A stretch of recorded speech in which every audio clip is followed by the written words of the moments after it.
Salve, salve, gurizada! Estamos começando mais um episódio do nosso Capivara Talk. Hoje o nosso episódio vai ser um pouquinho diferente. A gente vai fazer um debate. Esse debate vai ser de cunho religioso. E para isso, para essa nossa rinha de capivaras, a gente tem três pessoas com três visões religiosas bem diferentes, bem distintas. No meu lado aqui eu tenho o Marcos. Tudo bem, Marcos? Tudo bem, boa noite, Gabriel. Marcos é um ateu convicto. A gente tem o Áureo. Tudo bem, Áureo? Boa noite. O Áureo é testemunho de Jeová. E o Leandro, que o Leandro tá na Umbanda e indo pro Candomblé, né? Isso. Boa noite. Boa noite. Vai funcionar da seguinte maneira, pessoal. A gente vai fazer um debate com 3 rodadas, tá? Perfeito. 2 rodadas mais fixas e uma mais livre, beleza? As fixas vão ser o seguinte: eu vou fazer uma pergunta para vocês, vocês vão responder a mesma pergunta os 3. Depois eu faço uma pergunta direcionada, mais na sua visão, né? Na sua visão religiosa. Vocês vão responder e depois quem quiser pode rebater, beleza? E na última parte vocês vão fazer perguntas para os outros convidados. Então, o Áureo, por exemplo, faz uma pergunta para o Marcos faz para o Leandro faz uma para o Áureo. Na segunda rodada vai ser a mesma coisa, com exceção que só vai inverter essa ordem. Terminado isso, aí a patifaria está solta, a gente pode falar, se interromper, discutir sobre qualquer... Vale dar tenada no outro? As cadeiras aqui são pesadas, então acho que vai ser meio complicado. Ele trocou até, né? Então vamos lá. Tem alguma dúvida, pessoal? Não, nenhuma. Tranquilo.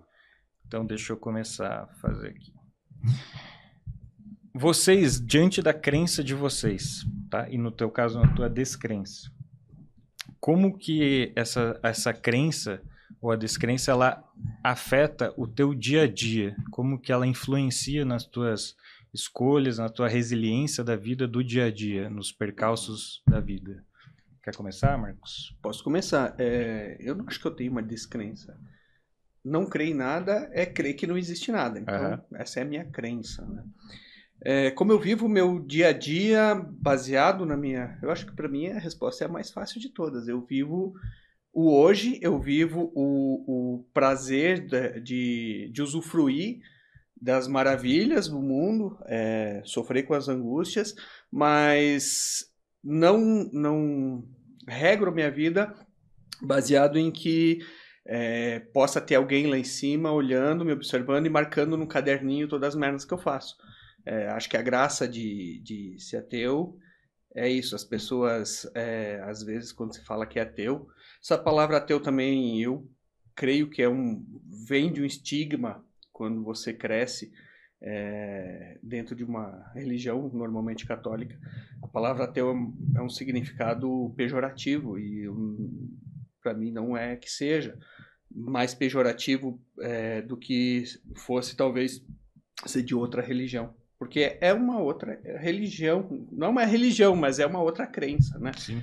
Crer que não existe nada além do que pode ser provado pela ciência e do que é físico e está dentro das leis físicas. Você se sente mais livre do que... Eu creio que sim, eu creio que é libertador você saber que não há ninguém para ter que se explicar depois que você morrer. Massa. Áureo. Bom, uma testemunha de Jeová, ser testemunha de Jeová, é basicamente ter todo o seu estilo de vida mudado, né? Diferente de algumas religiões, por exemplo, onde elas se reúnem, fazem as suas convenções religiosas e depois, saindo de lá, elas têm uma vida normal. A testemunha de Jeová, diferente disso, ela aplica tudo que ela faz a 24 horas do dia dela, ou pelo menos tenta fazer isso, né? O cristianismo começou depois da ressurreição de Jesus Cristo. Então, no princípio, eles chamavam o cristianismo de o caminho, porque é uma escolha de vida. A pessoa escolhe viver dentro de certos padrões, obedecer a certos princípios de vida. Então, respondendo a sua pergunta, muda completamente a vida de uma pessoa. Ainda mais que eu não nasci testemunho de Jeová, né?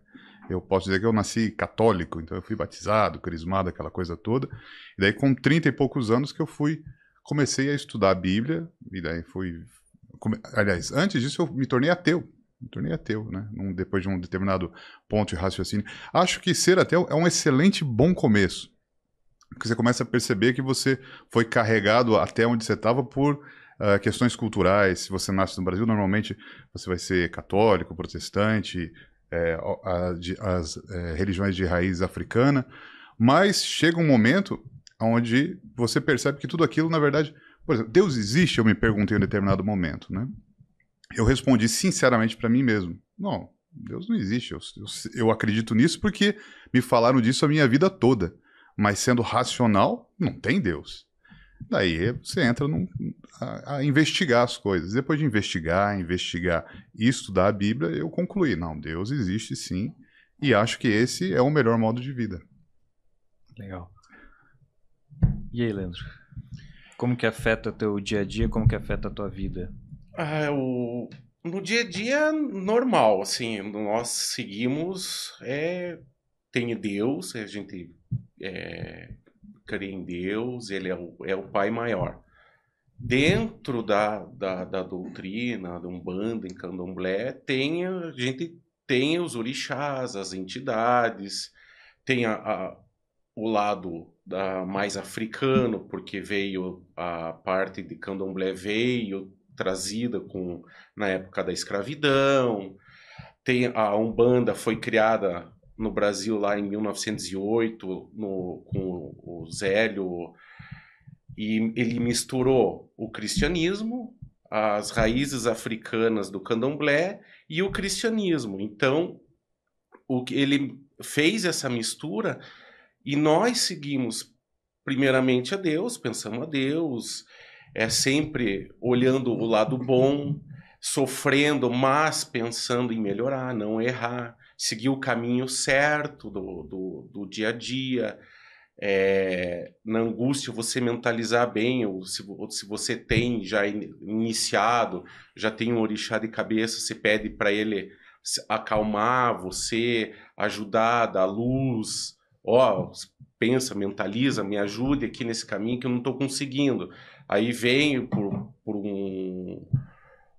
uma energia lá para você segue e vai pelo coração, mas sempre no fundamento desse pensamento para ajudar, nada fazer atropelado, nada de, como que eu posso dizer, tentar pensar no mal, eu não vou conseguir, pensamento negativo, sempre pensando positivo que vai resolver.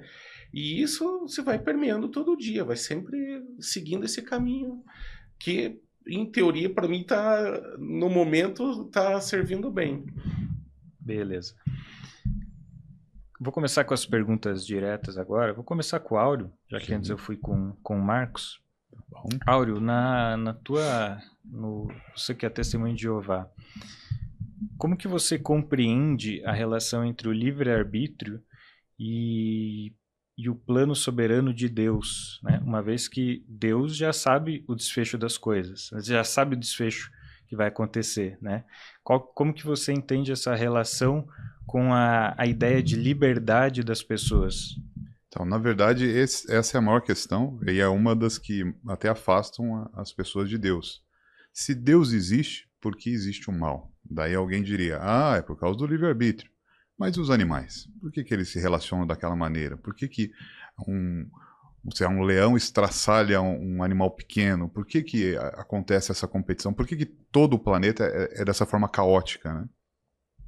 Onde entra Deus nessa história? Foi isso que ele bolou quando ele estava lá pensando em construir o mundo? Era isso que ele estava pensando? Era esse resultado aqui que ele estava prevendo, né? Então essa é a questão central, eu acredito, do problema todo. Então, assim, Deus nos deu o livre-arbítrio, e ele foi dado. E nós, os primeiros humanos, usaram mal esse livre-arbítrio, e entraram num desvio do que era para ser o caminho correto de que Deus trilhou para nós. Nós não deveríamos morrer, nós não deveríamos ter escassez como nós temos, nós não deveríamos ter esse sistema que nos controla, deveria ser outra coisa. Nós nascemos para simplesmente viver de forma perfeita e alegre, sem doença, sem morte, sem envelhecimento, sem nada disso. Mas os primeiros humanos erraram. Daí, para quem estuda a Bíblia, logo depois que Adão e Eva pecam, Deus já faz uma profecia. Ele disse que ele iria resolver a coisa. Ali ele já lança a solução de toda a questão. Então, o que está acontecendo, ou nós estamos dentro de um processo de correção. Então, o que Deus planejou no início vai acontecer. Então, simplesmente houve um desvio, porque nós temos o livre-arbítrio, esse desvio aconteceu, mas a correção já está em curso e no final vai ser exatamente da forma como Deus planejou. Ainda acrescentaria, e nós, por livre-arbítrio, cada um de nós, são, sei lá, 18 bilhões de seres humanos que já existiram, todos nós temos o livre-arbítrio para, inclusive, participarmos dessa correção que Deus vai fazer, ou não. Nós podemos escolher outro caminho. Deixa eu só te fazer uma pergunta, então. Se Deus está fazendo uma correção, ele errou lá atrás? Não, ele assim como um alpinista sobe no Everest, ele calcula o risco. Então, Deus, ele se arriscou ao dar o nível de confiança que ele deu para nós. Infelizmente, nós falhamos, mas ele já tinha dado essa autoridade. Então, não tem como ele dar a liberdade e tolir ela. Então, o que ele pode fazer é aplicar uma correção e chegar ao ponto que ele queria que chegasse. Agora eu quero colocar um ponto. Você acredita que Deus criou os primeiros seres humanos sua imagem e semelhança? Sim, conforme está na Bíblia. Perfeitos. Humanos perfeitos, não plenamente perfeitos. Não. Plenamente perfeito é só Deus. Não tem nem anjo nesse nível de perfeição. Tanto é que um deles se tornou Satanás, o diabo, e se tornou mal. Então, quer dizer, mesmo um anjo não é 100% perfeito. Tudo bem, mas eles eram perfeitos a ponto de saber que uma ordem direta dada não deveria ser desobedecida. E Dona Eva, bonitona, toda pelada, peitola de fora, foi lá na árvore. Era uma cobra que tinha lá? Uma serpente. Uma serpente. E catou, passou o dolangue nela e ela sabia, comeu e foi lá e enrolou o Adão também. Mas isso passa longe da perfeição, no meu conceber. Se a minha filha, que é toda imperfeita, recebe uma ordem minha, uma ordem impositiva e severa, dizer, você pode fazer tudo, isso não? Cara, eu acho bem difícil dela ir fazer isso.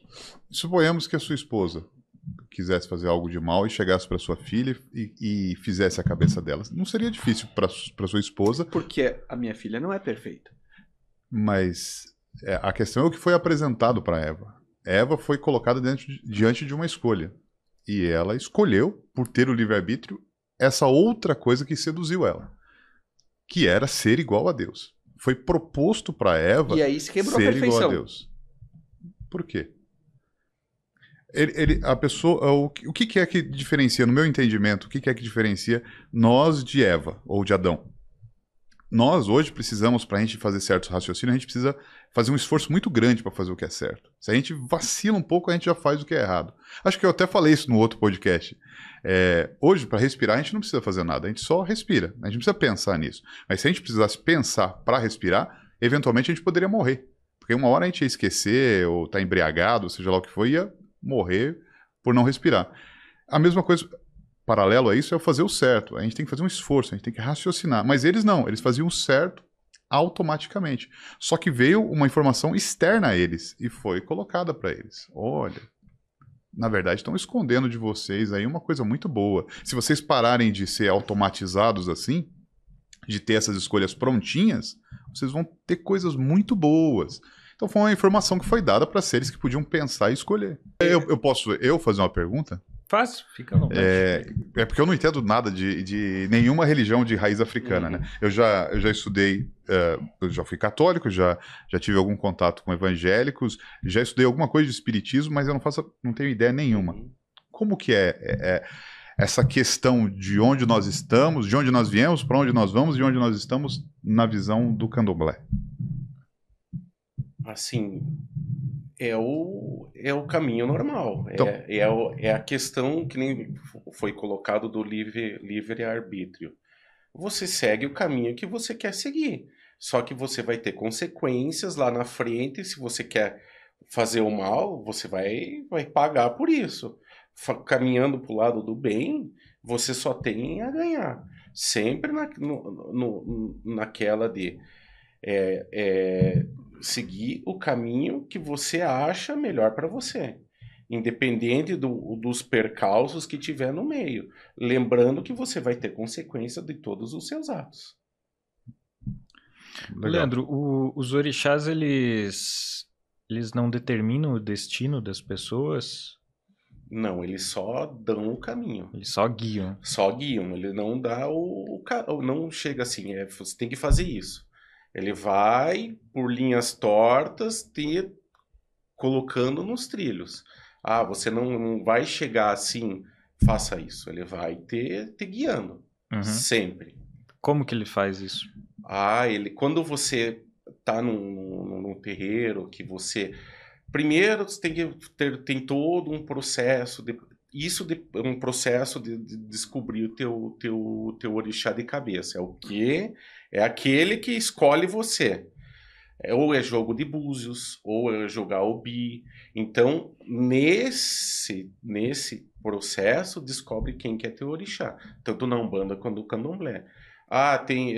Por exemplo, a gente vê assim, Iemanjá. Iemanjá é um orixá, que é o mais conhecido assim que se vê, tudo notícia no Novo, eu vou fazer oferenda para Iemanjá, porque ela é a mãe de todos. Então você vai, vou dar uma oferenda, faz um barquinho, dá flores. Então todo mundo pede, mas eu tenho um orixá, você tem outro, o Marcos tem outro, o Áureo também tem outro, mas ele que escolhe. Aí, nesse jogo, na maneira de jogar, um pai de santo já com muitos anos de aprendizado, de estudo, que ele vai falar, o teu orixá é esse. Aí você tem Aí você tem que estudar também o que é o teu orixá, o que ele faz, qual que é como que eu posso dizer, a força dele em si, de você, às vezes está ligado muito à tua personalidade. Tudo que está em volta de você, tá o orixá ali em cima, te olhando, te guiando, conversando com você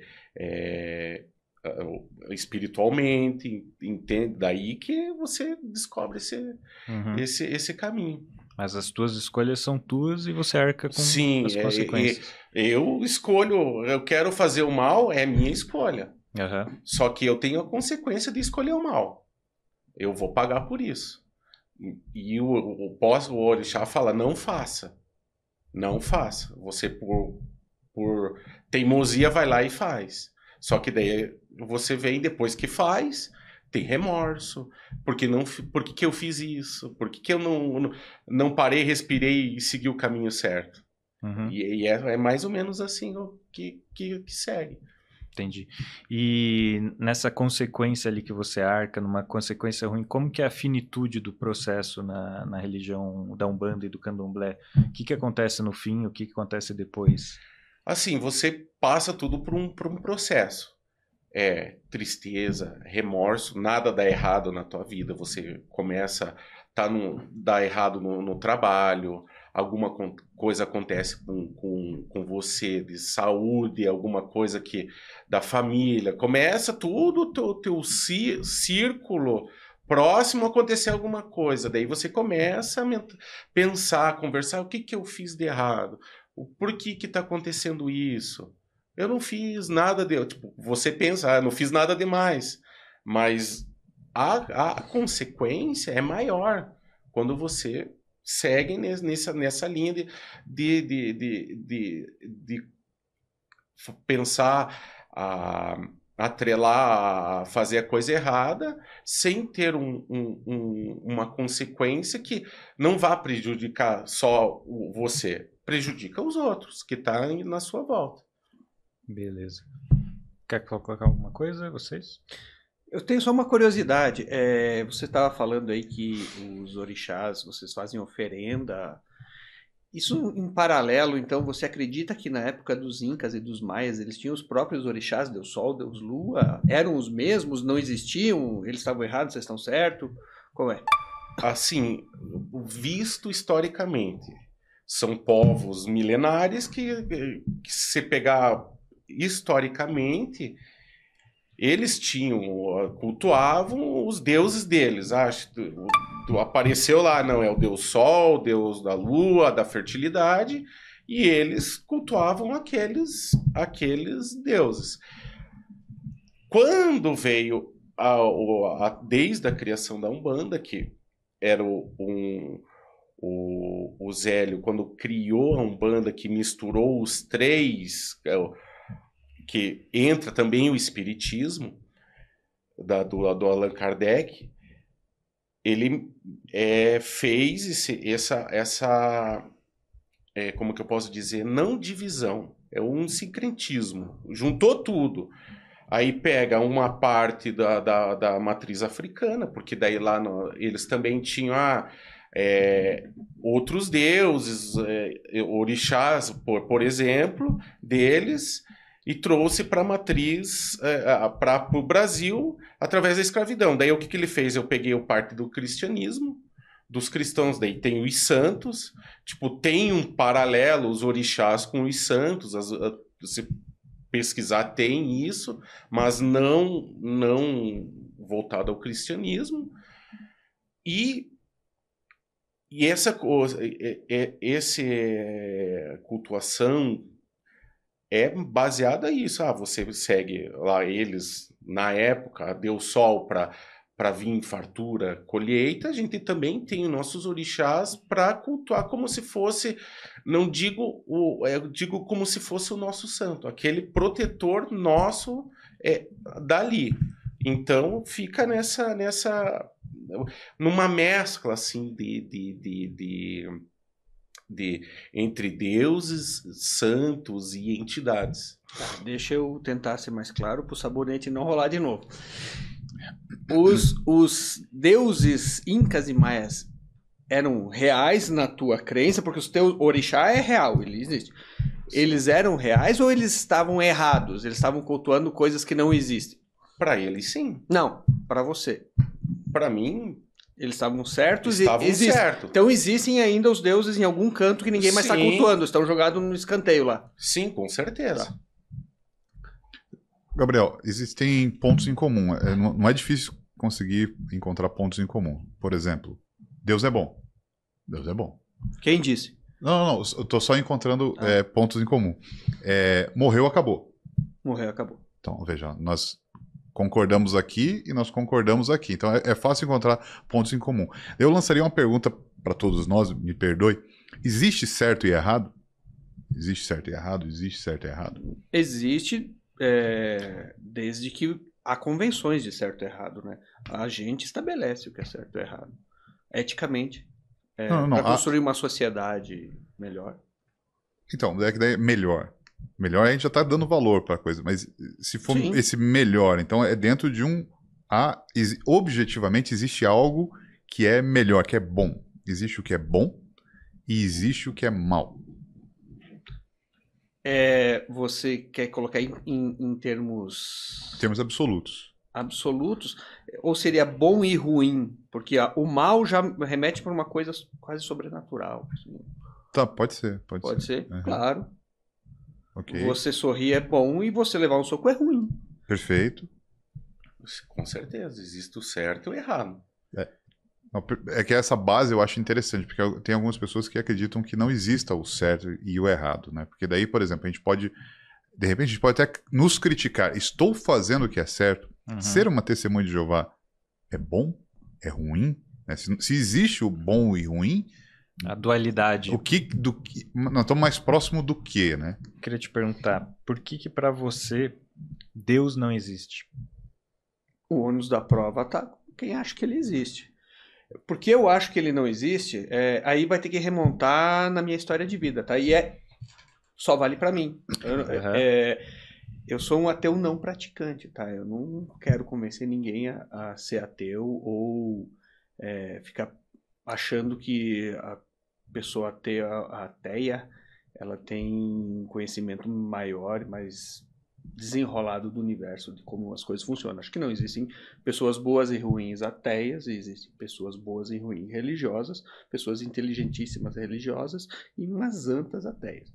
Não é por aí. Mas eu cresci como você, e como provavelmente você, dentro de uma família católica. Morava com a minha mãe e meu avô. Meu avô ia 2 vezes por semana na missa. Minha mãe não ia tanto na missa, mas era católica. Até por uma questão social, cidade pequena, né? Então, se você não aparece na igreja, uma volta e meia começa a pegar mal para você. Mas eu nunca tive muita pressão, tá? Porém, eu fiz todos os passos. Eu fui na catequese durante 4 anos, me crismei, aquela coisa, mas quando eu ia rezar, quando eu estava nesses momentos mais religiosos, nunca me pareceu, eu acho que eu nasci sem o órgão da fé, que eu estava falando e alguém estava me ouvindo. Entendeu? Nunca pareceu, mas ok, né? Vamos lá. E aí, com o tempo, eu comecei a estudar a Bíblia, ler a Bíblia, moleque, e aquilo me parecia ainda mais errado, porque, poxa vida, o padre foi pego traindo lá, trepando com uma mulher, o padre da nossa cidade. O outro que substituiu fumava e bebia que igual um porco. As pessoas eram pessoas, em sua grande parte, com atos de malvadezas, de ruindades, assim, mesmo que em pequena Hipocrisia. escala. Eu considerava hipocrisia, porque se eu acreditasse que a Bíblia fosse um manual de vida, cara, eu não ia ter 2 calças. Eu ia ter uma calça e dar outra calça pro cara que precisava. É assim que funciona. E vendo tudo aquilo, eu nunca dei muita bola para a religião. Seguia e nunca fui contra. Aí eu me mudei para Curitiba, 16, 17 anos. E aí sim, de vez, a religião dá lugar a estudo e tudo mais, porque eu nunca, né, dei muita atenção para isso. Diminuiu quando eu vim para cá. Mas um determinado episódio, esse episódio eu tenho marcado em mim, que foi um divisor de água entre eu não dar bola para eu não gostar de Deus. Eu estava assistindo um Datena da vida e eu acho que eu já até contei uma vez para você. Era ao vivo, a polícia tinha cercado uma casa, o pai estava com o nenê de colo atrás do sofá, não lembro o motivo, mas ele falou, eu vou fazer, e o cara não faz, o policial estava, e dava o áudio aberto, né? E de repente você ouve um troc, né? O que tinha acontecido? O pai tava com uma faquinha de serrinha, dessas de pão, e deu no pescoço do filho, que tinha meses, e o policial falou, não acredito que você fez. Aí a polícia entrou e tudo mais. Ele disse, se existe alguém que permitiu isso acontecer, que é onisciente e onipresente, permitiu isso acontecer, ele é um bosta. Então, eu passei a não gostar dele. Passei a ficar meio revoltado com essa situação. E aí que eu fui ler um pouco mais, fui me interessar mais. Por que fazer isso? Por que alguém ter todo esse poder e nos largar aqui, deixar abandonado o negócio aqui? E aí você começa a perceber que é muito mais óbvio, muito mais simples. Você vê que não existe nada. Porque existir alguém capaz disso é cruel demais e é mais difícil de aceitar do que sermos frutos do acaso. Então, teria comentários. Fica à vontade, fica à vontade. Então, assim, que daí são 2 coisas diferentes, eu acho. Aí nós estamos entrando meio que no julgamento de Deus. Se Deus está fazendo um trabalho legal de Deus, né? Ou se ele não está fazendo. Não, pera. Eu acho que essa é a impressão que dá. Num momento você está mostrando até que acredita bastante, porque se revolta contra ele num determinado momento. Isso é acreditar, né?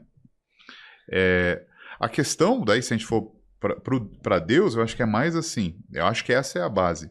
Dá para existir tudo que existe sem ninguém ter desenvolvido? Dá para uma sequência de eventos causar o que existe agora?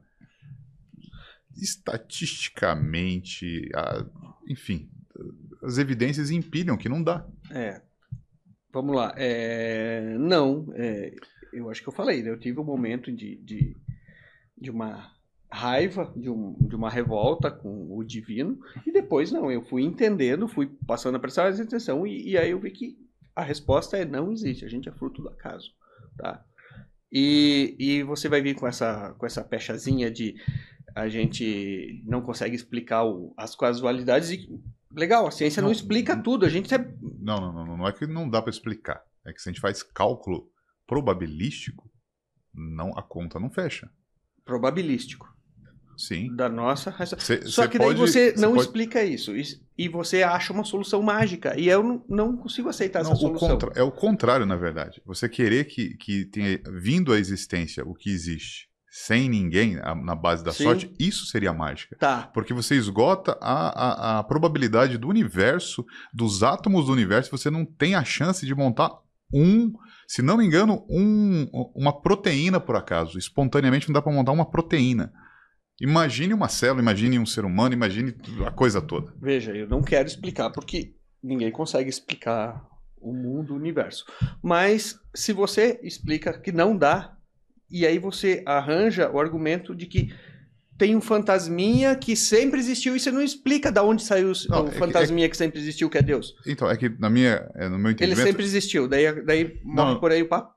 Não, esse é um segundo nível, né? Então, o primeiro nível dá para existir o que existiu sem ninguém ter criado? Não dá. Do ponto de vista da matemática, não dá. Não é. A nossa ciência ainda não consegue explicar tudo e vai... Mas daí provavelmente a gente vai morrer e não vai conseguir explicar. Mas daí é criar um deus do eu não sei e ir atrás dele.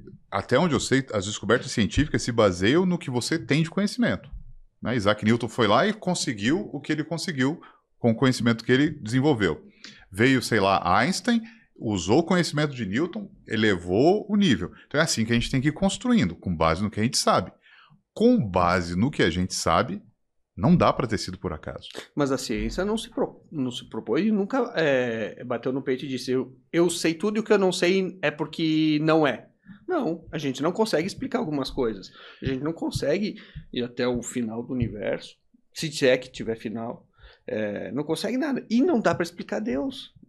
Não, então, é que daí eu acho que a ciência, eu acho que ela nem entra nessa história, creio eu. Mas o que eu estou dizendo é o seguinte, se você parar, colocar as evidências na sua frente, eu entendo que a melhor inferência é falar, não tem como ter sido no acaso, no dado não tem como então ter vamos sido. lá, vou abrir um pouquinho mais o leque.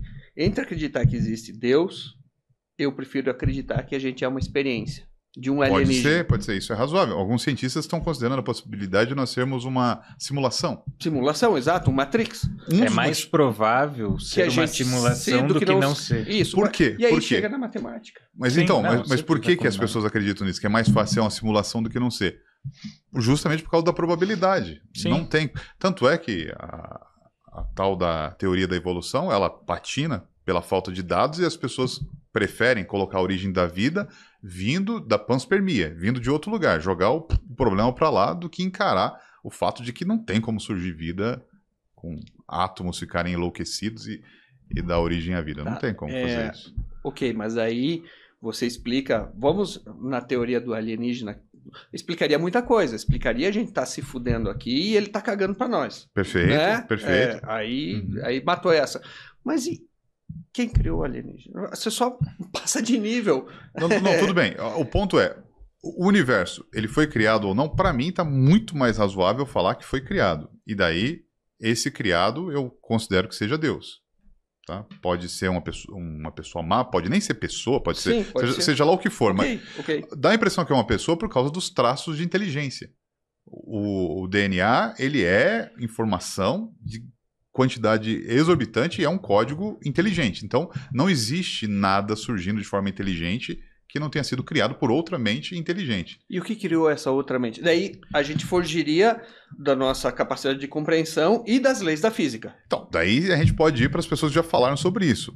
Supostamente a metafísica... Nós estamos indo para o último bloco? Não, fica à vontade. Deixa eu rolar. Não, a gente vai para a metafísica. Nós temos duas condições, né? O ato ou a potência. Quer dizer, tudo você precisa ter a possibilidade de ser e depois a coisa se concretizando. Sei lá, eu rolo essa garrafa. Então, primeiro ela tem a possibilidade de rolar. Eu faço ela rolar, foi o ato. Tudo é isso. Tudo houve uma potência e depois veio o ato. Só que para isso, nós precisamos de uma potência inicial ou um ato inicial que não teve esse estado. que é Deus. Então, inequivocamente, para ter surgido, para existir o universo, nós precisamos dessa situação de algo, de alguma coisa que tenha dado o start inicial. Então, que ele não obedeça às leis da física. Que Com daí, certeza não, ele criou as leis da física. então a gente chamaria de sobrenatural. Aí a gente fica entre... Dá no mesmo. Ser Deus ou ser um alienígena, vamos falar assim. Então, vai ser Dá um no alienígena. mesmo. Vai ser um alienígena, né? Não, o ponto é, nós precisamos ter essa causa. Eu entendo dessa forma, né? Não estou querendo impor. Se eu não for muito... se eu quiser... Não estou querendo impor. Só estou falando que, no meu ponto de vista, não tem como ser de outra forma. Daí eu acho que depois que você chega a essa conclusão, você fica na seguinte questão. Tá, então, aparentemente é alguém que desenvolveu isso aqui. Mas por quê? Com que objetivo? Tem algum sentido nessa coisa toda? Daí você vai para as possibilidades. Eu acho que é nisso que entram as religiões.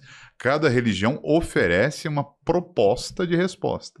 Aí daí vai você validar cada uma delas. O hinduísmo, qual é que é a do hinduísmo? Tem a razão de ser? Tem conflito? Né? Assim que eu acho que seriam as coisas. O que você acha, Leandro? Eu acho que existe a figura de Deus que criou o universo, isso é fato, porque a gente tá habituado. Mas se pegar, puxar para trás, tem mais. Eu acho que seres mais evoluídos também nesse meio de criação, de entendimento. Hoje a gente olha assim, como que a gente chegou aqui com qualquer coisa, tecnologia, estudo, como que se a gente parar para pensar, como que a gente está aqui hoje? Se a gente não ter uma teoria, veio a teoria da evolução, que é um estudo lá que Darwin fez, que seguiu um caminho, aí com o desenvolvimento de povos, religiões, claro, lá antigamente era o quê?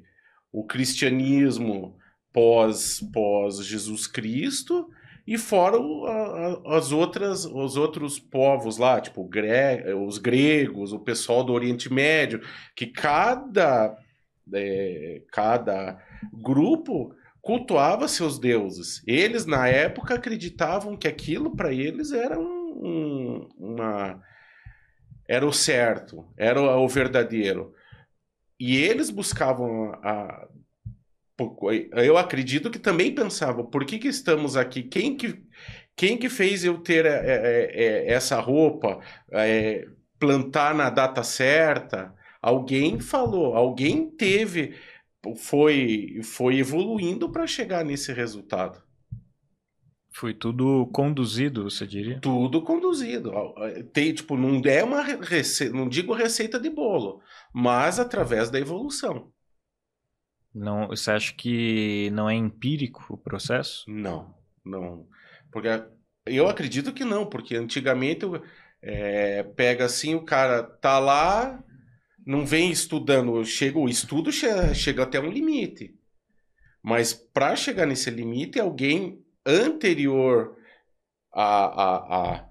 voltando na cadeia, alguém foi escrevendo, foi colocando no papel pensamento, coisa que viu, coisa que escutou.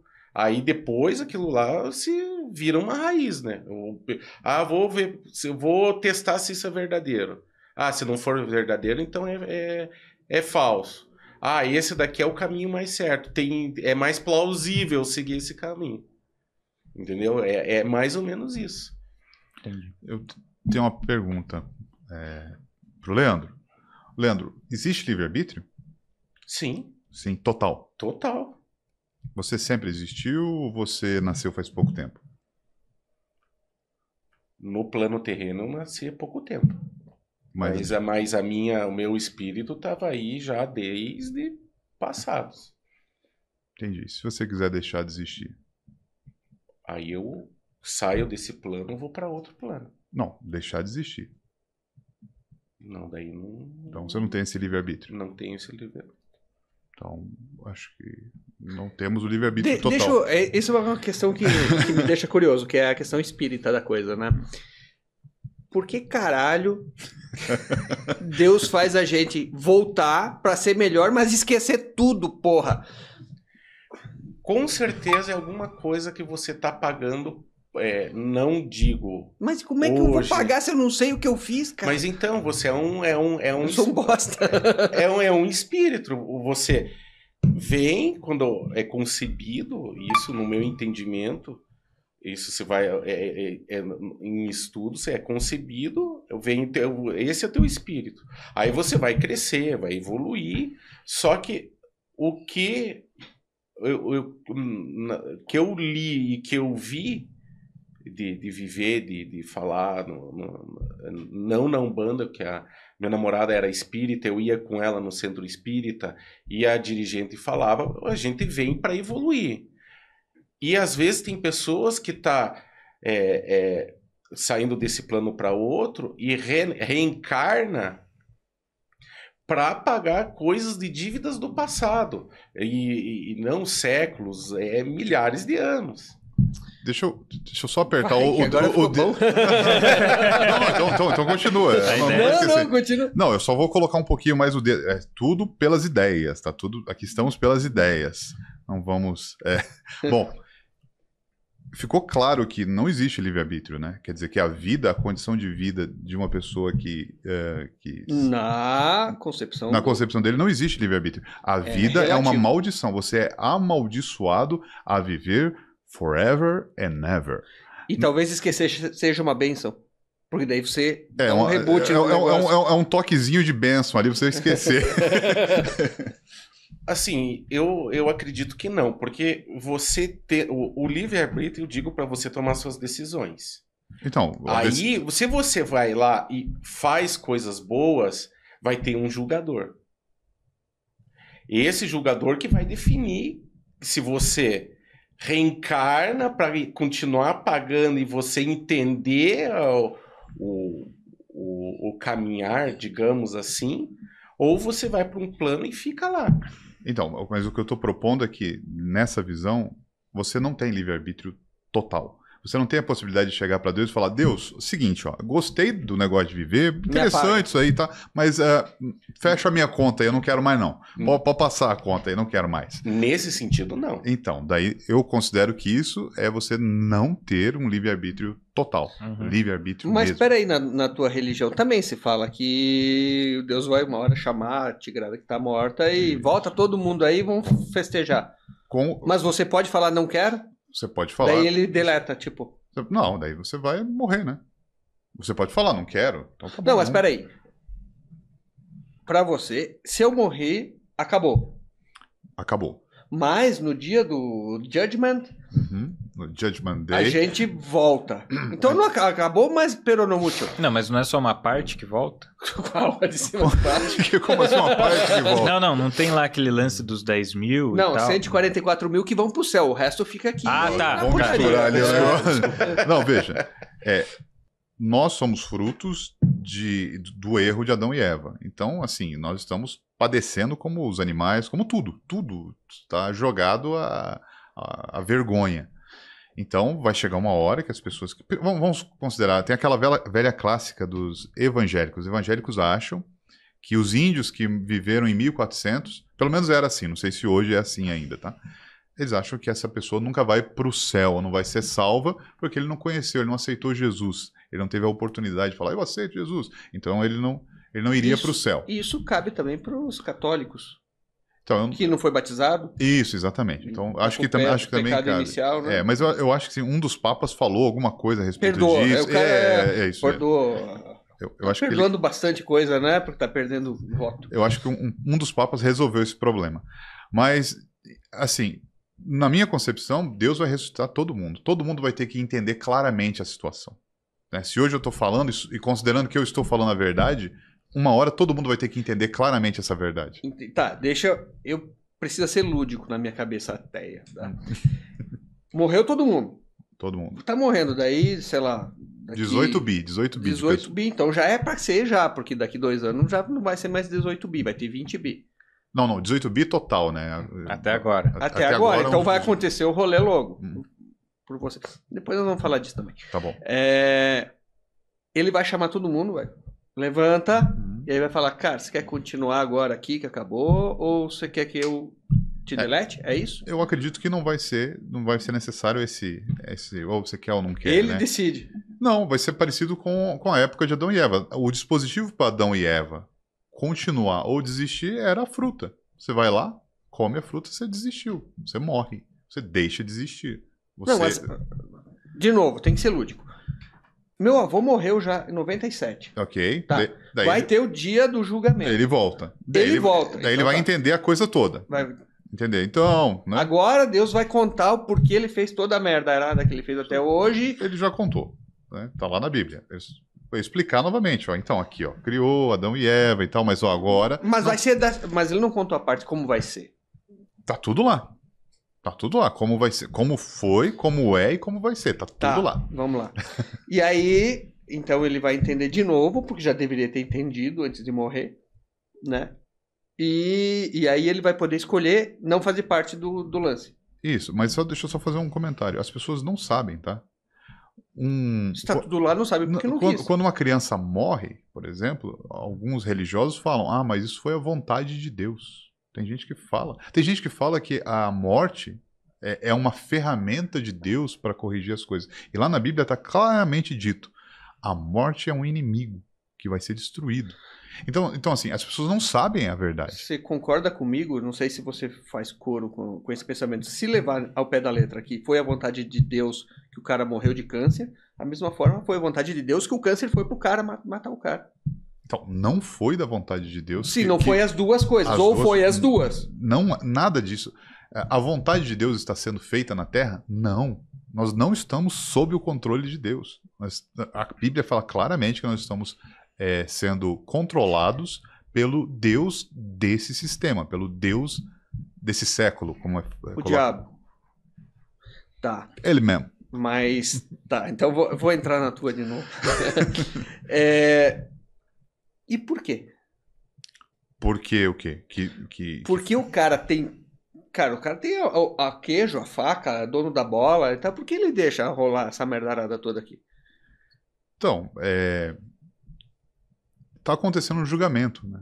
O julgamento dessa situação. Essa foi uma escolha de Adão e Eva. Então as coisas têm que ser levadas até o final. Então, primeiro... Por quê?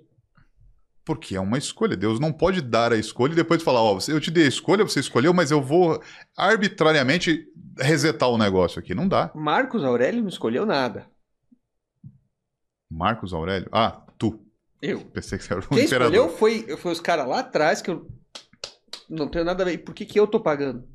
Porque você é filho dos caras lá atrás. Não Pô, tem como mas fugir disso. aí volta naquele... O cara é um pau no cu, velho. Eu não fiz nada, me dá a chance de escolher eu. Então, mas você tem a chance. Não.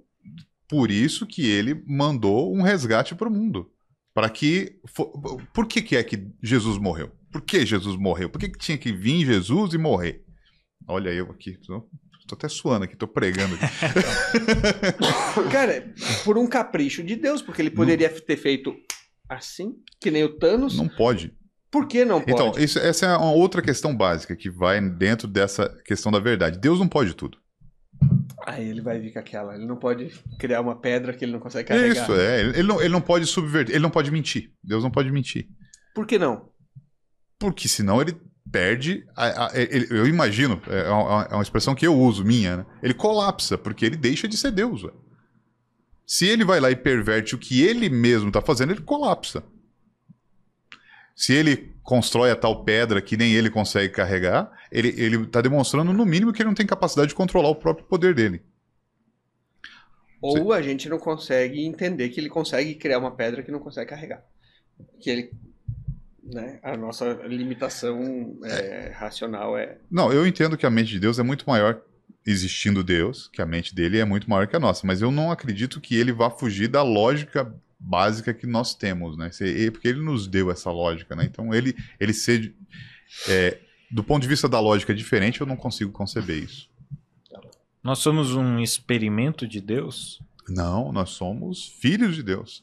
Potenciais nós filhos de Deus. Nós somos filhos de Deus? Potenciais filhos de Deus, perdão, eu corrigi. Adão e Eva eram filhos de Deus. Né? Uhum. Nós não somos filhos de Deus. Não, mas eu digo assim, a humanidade, os 18 bi e tal, Adão e Eva, tudo começou porque Deus deu aquele livre-arbítrio ali que eu te falei, se ele cometeu um erro, você disse que não. Então, nós somos uma experiência de Deus. Não, porque ele não esperava que isso acontecesse, né? Não era, ele não fez isso esperando que isso acontecesse. Então, ele fez... isso define experimento. Não, ele fez... É a mesma coisa que dizer que, sei lá, que se você planeja sei lá, uma boa escola para sua filha, você vai lá e faz todo o investimento e aquilo é um experimento no sentido, tô testando. Eu acho que não é... Acho que é muito banal um teste. Um teste seria, vou tentar aqui, tentativa e erro. Não foi uma tentativa e erro de Deus. Não vejo dessa forma.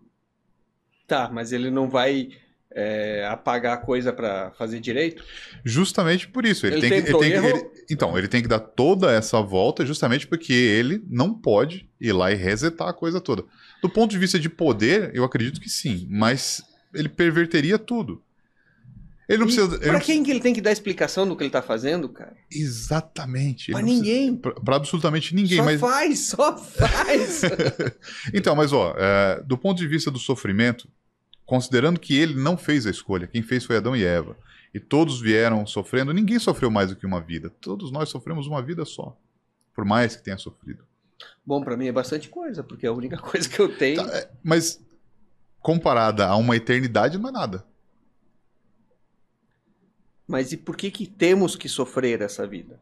Porque nossos pais foram lá e pisaram na bola, e a gente sofre as consequências. E isso não é uma reação de um cara rancoroso? Mas, veja,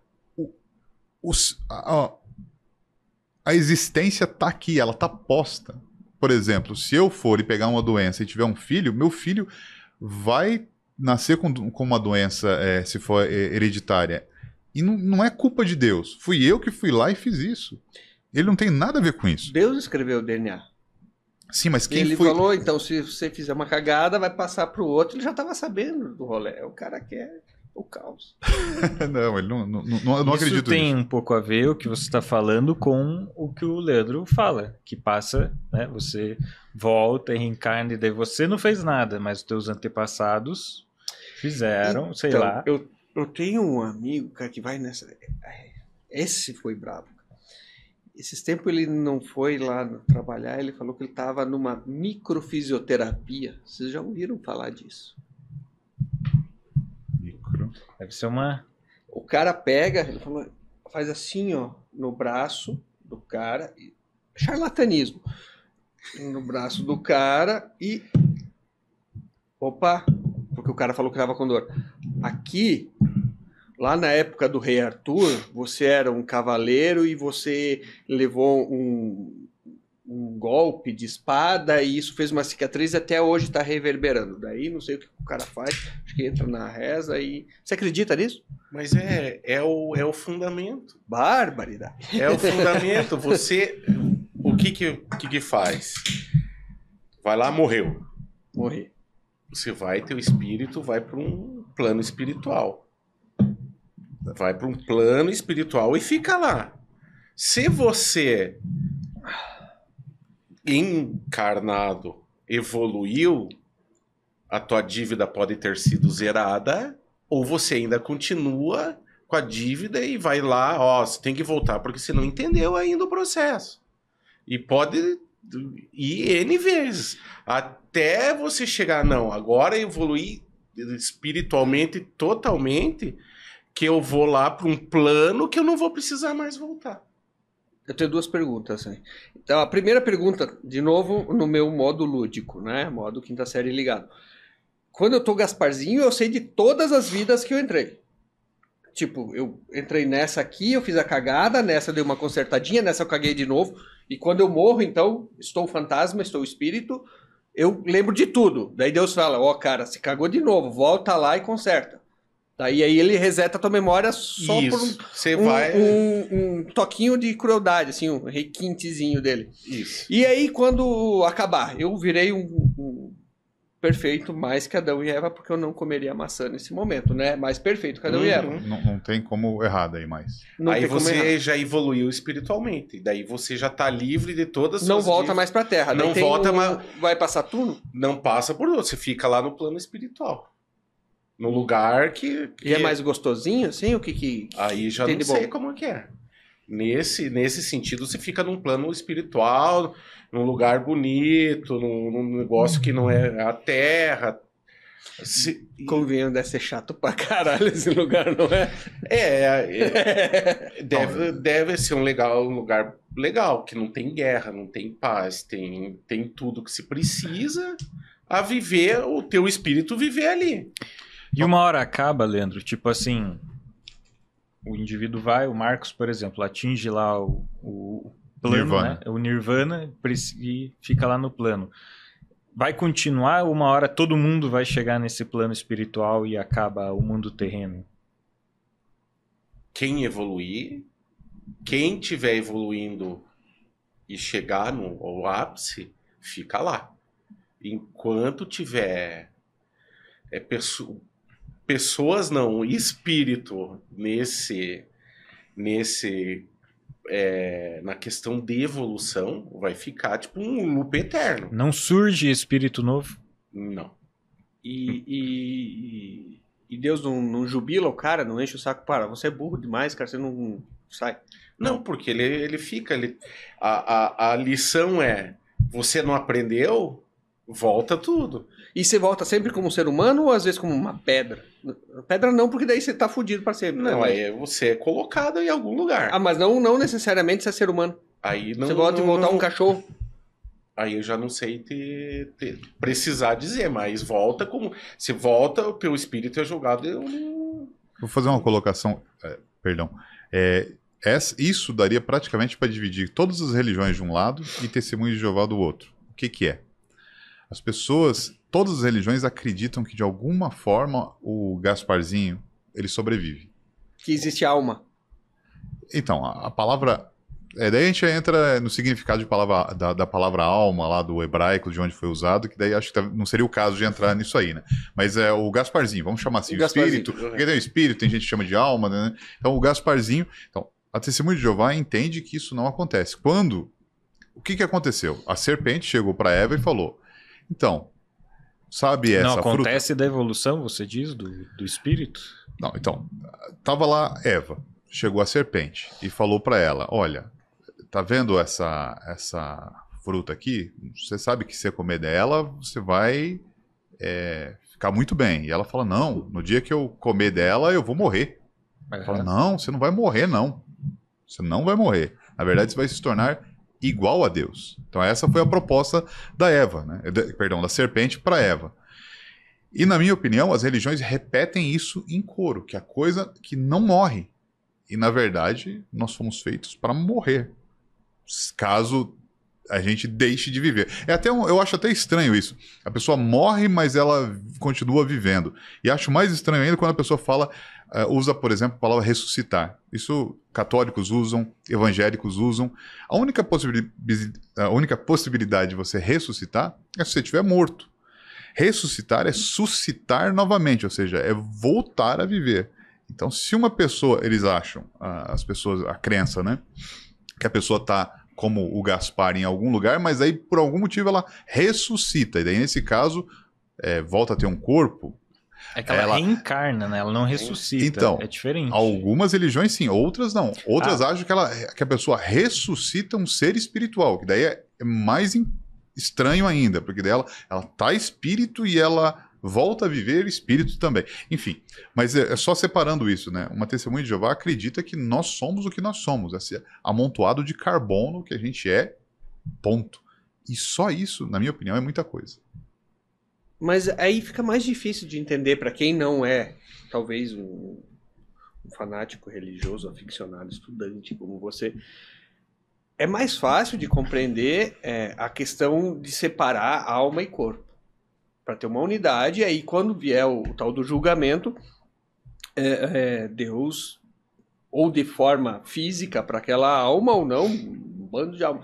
Agora você desmaterializa, né, decompõe o corpo, e aí tem o juízo final, ele vai chamar todo mundo de volta. Não, vamos lá. Ele vai recriar as pessoas? Vamos lá. Lázaro morreu. Jesus chegou e foi ressuscitar Lázaro. Conhecem a história, né? Lázaro estava morto há 3 dias, se não me engano. Ou mais, não lembro. Acho que é 3 dias. Ele estava lá morto. Onde que ele estava? Ele estava no céu, junto com Deus? E daí Jesus foi lá e arrancou ele de junto de Deus e trouxe ele para a terra de novo? É meio Ou que não? whatever onde ele estava. Ou ele estava no inferno e ele foi retirado do julgamento de onde ele foi colocado e foi Tem trazido... o tal do limbo também no meio aí, que tá, né? Então as possibilidades são várias, né? Mas seja como for, o fato de ele estar num lugar onde as pessoas acham que ele vai estar ou no inferno ou com Deus, qualquer uma das duas possibilidades não faz o menor sentido. A única coisa que faz sentido para Lázaro ressuscitar é se ele tivesse morto, ou seja, se ele não existisse. Se ele não existe, daí foi lá Jesus e trouxe ele de volta à existência. Não. Porque ele ressuscitou e ele reencarnou? Não, ele voltou a ser quem ele era. Ele não nasceu numa outra vida, ele voltou, ele simplesmente Isso voltou. é ressuscitar? Exatamente, isso Mas é o que ele está dizendo. Não, Isso ele é falou que não faz sentido. Claro que faz. Não, o que eu digo que não faz sentido é a pessoa ou estar no inferno, ou estar no céu, ou estar em qualquer outra situação assim. A única possibilidade... Jesus, antes de ressuscitar Lázaro, ele chorou. Por que você chora? Porque você perdeu alguém. Para Jesus ter chorado pela morte de Lázaro, é porque essa pessoa deixou de existir. Ele sentiu a ausência daquele que era um amigo dele. E daí chamou de volta. Pediu pinico pro pai, pode. Exatamente. Então bem. Exatamente, porque... Cara, Deixa eu tentar, acho que explicar o que o Lázaro, o Áureo quer explicar. É porque o ponto do Áureo é que o espírito, não tem o espírito ali que fica vagando, não é? Que não tem o Gasparzinho, porque o espírito existe, mas isso que eu quis dizer, não tem o Gasparzinho. Então o Lázaro morreu, não tem Gasparzinho, ele não está em lugar nenhum. Jesus foi lá, ressuscitou ele e ele voltou. O ponto do Áureo é que, assim, se tivesse o Gasparzinho, ele estaria ou no céu ou no inferno, e não faz o menor sentido Jesus ressuscitar o cara, entendeu? É mais ou menos isso, não é? Por que não? Isso. Porque vai tirar ele de junto de Deus, ele tá lá na glória. Junto do diabo? Isso, quer dizer, ele foi jogado no inferno, aí Jesus vai lá, não, peraí, a gente errou aqui no julgamento, vamos dar uma segunda chance, aí tira ele. Talvez o cara tinha, não sei qual que foi a do Jesus para trazer ele de volta, tinha que completar mais alguma etapa. Não, ele simplesmente... Deus escreve certo por linha torta, é um negócio tão maluco. Jesus fez vários milagres quando esteve na Terra, e nenhum deles ele precisava ter feito, nenhum. Ele fez só porque ele quis. Ah, cara. Não precisava. Aquele do vinho, velho. Não, aquele lá ele foi contra a vontade. Ah, sim. Foi contra... essa água, vamos beber água na festa, claro. Sim. Não, ele foi contra a vontade. Ele falou pra mãe dele, o que você tá me falando, mulher? Eu não tenho nada a ver com isso. Ele falou pra Maria, eu não tenho nada a ver com isso. Ela era pinguça? É que assim, a questão aí, nisso aí, é que ser hospitaleiro pro povo judeu era uma coisa muito importante. E ter acabado o vinho seria uma vergonha para a família, que era a família de Maria. Então Maria foi lá e falou, dá um jeito aí, Jesus. E ele foi lá e fez. E bota um Malbec, que é mais forte. Vamos lá? Continua, Gabriel.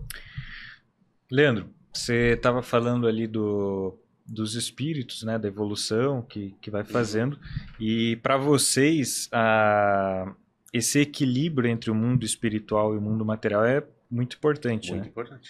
Qual que é essa das oferendas e dos rituais? Como que isso funciona? Como que isso faz alguma diferença? Assim, você, principalmente geralmente quando vai para Umbanda ou Candomblé, você já tentou de tudo e nada dá certo, aí precisa de alguma resposta. E o que acontece? Aí você vai no terreiro, daí vai na assistência, tem na Umbanda, principalmente na Umbanda, tem a gira, como se fosse uma missa, aí vem as entidades, aí você vai consultar com a entidade. Aí ela começa, é uma coisa assim, que quem vai a primeira vai, não acredita. Ou vê alguém, você vai, eu estou precisando de ajuda. Então vem aqui que você vai lá, vai no terreiro, a gente vai consultar com a entidade, você vai perguntar para ela. Porque a entidade é um, vamos dizer assim, um comunicador entre o plano nosso terreno, através do médium incorporador, com o plano espiritual lá, o orixá que está te regendo. Ele te fala, não te diz, você está fazendo errado. Ele te guia. Ele vai lá e fala, ó, você tem que fazer isso, tem tal coisa acontecendo. E aí, o que acontece? Nessas oferendas, tanto a gente como médium, a gente faz para agradecer alguma coisa que aconteceu com a gente, ou quando um consulente vai, ou se acontece, ou seguir, é tipo fosse um agradecimento do que está acontecendo. A oferenda nada mais é que isso, um agradecimento por estar prosperando, um agradecimento de cura, você faz para agradecer a oferenda. Uhum. E é sempre, tipo, não digo pedido, mas é uma forma de gratidão pelo que está sendo passado para você. Olha, não tô cobrando, mas poderia ser feito assim para você, para tipo, para acontecer, melhorar, essa oferta olha, eu tô te passando, eu preciso que você também me dê um presente assim para poder acontecer esses pedidos de auxílio, de ajuda no dia a dia. E tem alguma coisa a ver com a macumba?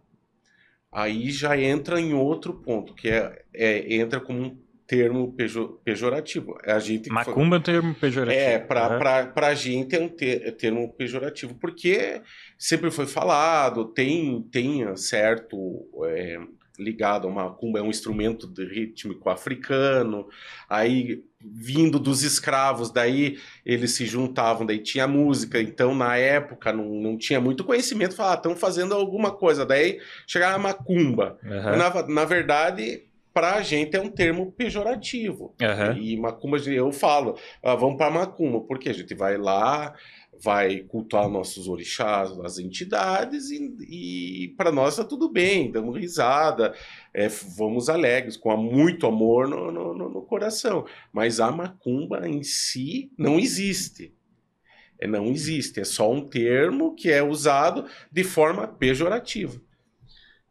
Essas entidades que vocês veneram e que vocês pedem graças e fazem oferendas, elas são todas boas? São todas boas. E como se justifica sacrifício para oferenda para uma entidade boa? Não existe sacrifício. Não existe sacrifício? Não existe sacrifício. Até onde eu sei do candomblé, faz sacrifício. Na verdade, não digo... sei, né? Você é o expert. Não é um sacrifício. Tem, mas assim, a gente porque pega a matriz africana lá antigamente, não era sacrifício. Acontecia uma colheita boa. O que os deuses, orixás principalmente, você vai... o que eu vou presentear esse orixá?